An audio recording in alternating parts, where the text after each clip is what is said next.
Hey guys, and welcome back to the second episode of this Bradford Road to Glory series, where we're trying to take Bradford back to the former glory and win the FA Cup.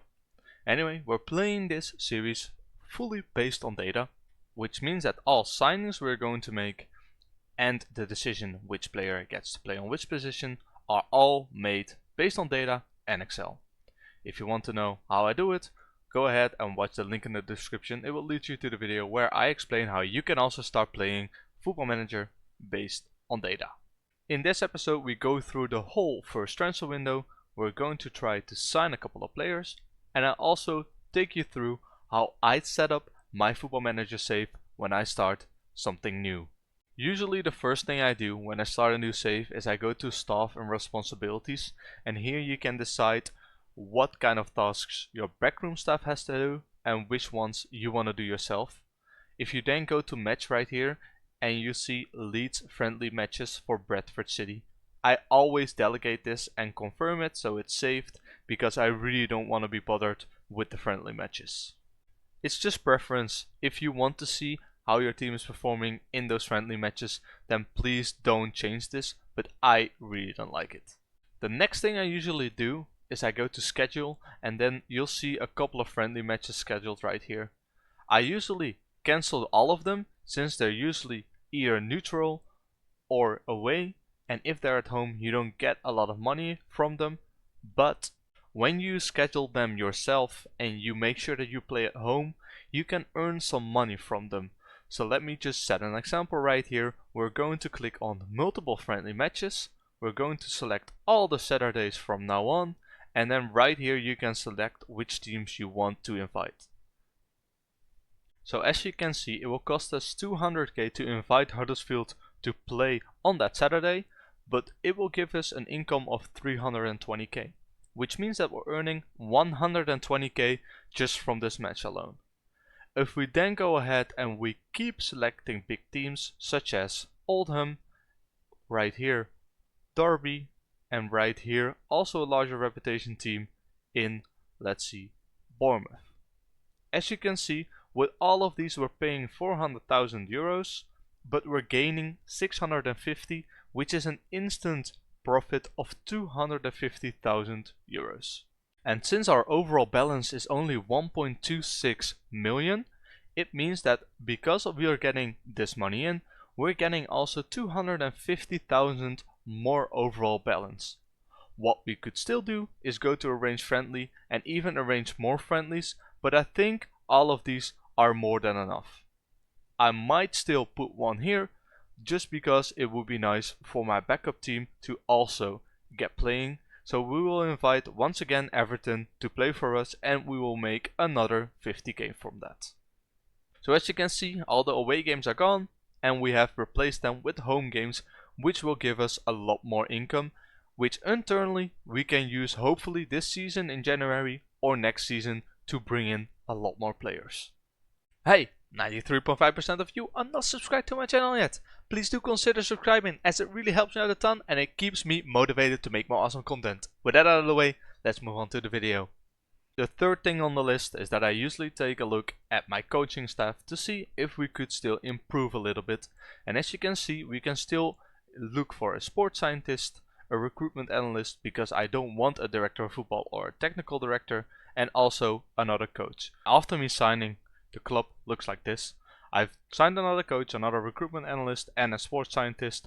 We're now middle of the pack in the Sky Bet League 2, and hopefully throughout the season we can keep updating our staff. And also, of course, when the contracts of our staff run out, I'll be evaluating once again if we want to keep them or if we want to get some better staff members in.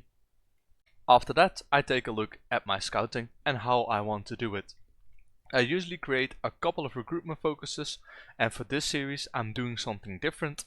So I have made 4 recruitment focuses, one for 21 to 24 for the main players in the team, one for youngsters from 15 to 18, so really looking for the cheap wonder kids, then one for the youth for 18 to 21 who have a lot of potential, and lastly okay youngsters from 15 to 24. And as you can see, the minimum current ability should be 2 stars, let's make it, and the minimum potential can only be 2.5, because we will need to get a lot of these players in to make sure that we never sign someone over the age of 24.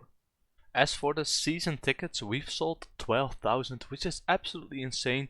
We're expecting to sell about 14,000, and if we take a look at the finances, if you go to income right here, you'll see that for the season tickets this season alone, we already got 2.6 million, which is absolutely insane. It will really make sure that we can spend enough on wages to bring in some very good players. As we're simming through the days, you'll see that one of our players has actually been nominated to get the top scorer award, Andy Cook, who I think isn't even our starting striker, but this guy has 17 strength with 16 heading, so for sure if the ball goes high with his 189 centimeters, he is going to be a very real aerial threat. And as for the top player odds, none of our players are actually in there, and look how many Wrexham players are in here. It's unbelievable how actually good all of these Wrexham players are, of course being taken over by Ryan Reynolds. As for the season tickets, 15,000 tickets sold, which is absolutely insane for a League 2 side. I think we are way above the rest of the league. Alright, the collective bonuses can be decided. I am going to put them on low, because as you can see, if we don't put them on low, we only have 30k. If we do put them on low, we'll have 300k. So I'm gonna put them on low. I know the team won't like it, but at least I can bring in some players who can hopefully get us some promotion in this first season, or at least get us very close. Earlier in this episode I showed you that scheduling some friendly games will give you a lot more income, and as you can see we have scheduled 7 and we already played 2 games, one for the league and one for the Carabao Cup. And let me just show you what kind of income that gave us. As you can see here, for gates receipts and for matchday income we have already earned almost 1.2 mil. So just by scheduling those 6 matches we have already earned 1 million, and that 1 million is going to help us next season to get a bigger transfer budget, to get a bigger wage budget, and to be able to attract a lot better players. 1st of September 2023, which means that we have concluded the first ever transfer window in this save. We still have 230k left and also 5k in the wage budget. I didn't spend it all because the players I wanted to bring in either didn't want to join or just joined our club, or we just didn't have enough money to bring in some quality players. I did however let some players leave the club and I brought some in, and let's first start with the loanies that I have gotten out of the club. Because the 3 loanies that we had in our club, Jonathan Tomkin, who was earning 5k a week, Tyrek Wright, who was earning 4k, and I think Daniel Oyegoke was earning about 2k, so in total that's 10k of wages, and with those wages hopefully we'll be able to bring in some better players in January. And to be honest, all of these loanies weren't going to make it because based on data they were not good enough to even be backups. Other than that, we had 2 players leaving the club, first of which Kevin McDonald, a backup defensive midfielder, wasn't going to get any playing time because he's just old and I really didn't want to play him anymore. Bad physicals as well, mentally still okay, but I had a better option, and I also brought in a backup for that DM role once again. The second player who left the club left on a loan, so temporarily, to Bromley, who are playing in the Venerable National League, I do believe. He has a lot of potential, wasn't going to get any playing time, so hopefully he can get some playing time at Bromley and then come back even better. Then on to the players who we did bring in. Carl Taylor as a backup inside forward because we needed him, and that's where we're retraining him as well. Brought him for 56k from Exeter from League 1. He wasn't gonna get any playing time there, so I might as well have brought him in. He's on 1k a week, which is absolutely nothing, and based on data, this guy is actually not too bad. So welcome, Carl Taylor. Then after Carl Taylor, our second most expensive signing, Gene Kennedy. Brought him in for I think 125k with some installments. This guy is going to be our backup defensive midfielder. Mentally okay, physically could still improve, but what I love about this guy is his driven mentality. Also, his 19 determination really works wonders, and currently Smallwood is playing in the defensive midfield position. He's 32 years old, so I kinda wanna get Gene Kennedy some playing time through the season, and hopefully he will improve very nicely. And our last but not least signing, Sam Sharing, brought him in for 160k from Northampton. Very, very, very happy with this signing. This guy is quality, well-rounded physicals, mentals and technicals. If I could have found more quality signings like Sam Sharing, I really would have brought them in, but there just wasn't anyone who was as well-rounded as him, and I think Sam Sharing could even go with us to the championship if he keeps on improving little by little. Might ask yourself how we did. We didn't do so great. We lost 4 out of 5 games which I played off camera, which isn't very good. However, do keep in mind that 2 of them were against teams who were predicted to finish above us. Against Morecambe, we did have a very bad game, and against Crewe we should have won, but we lost in a 92nd minute.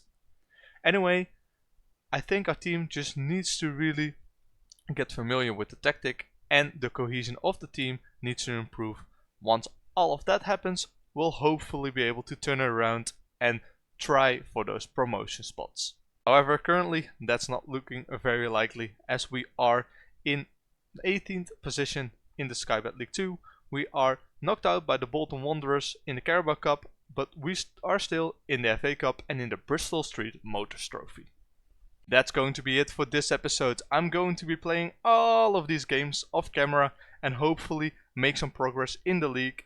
I'll be back on the 1st of January in the next episode to show you how we did, and also of course in the next episode we're going to be spending all of that transfer budget that we still have on some new, hopefully insane players for the future. Before I end this episode, I want to correct one mistake. Ireland is not in the United Kingdom. Sorry about that. Kinda did a little lie in the last episode, but hey, everyone makes mistakes. I want to thank you for watching. If you've enjoyed, please don't forget to leave a like down below and subscribe if you want to see more. Also leave down in the comments what kind of challenges you would like me to add in this series or in future series, and I'll take a look at it if they're achievable. Anyway, once again, thanks for watching, and I'll see you in the next episode.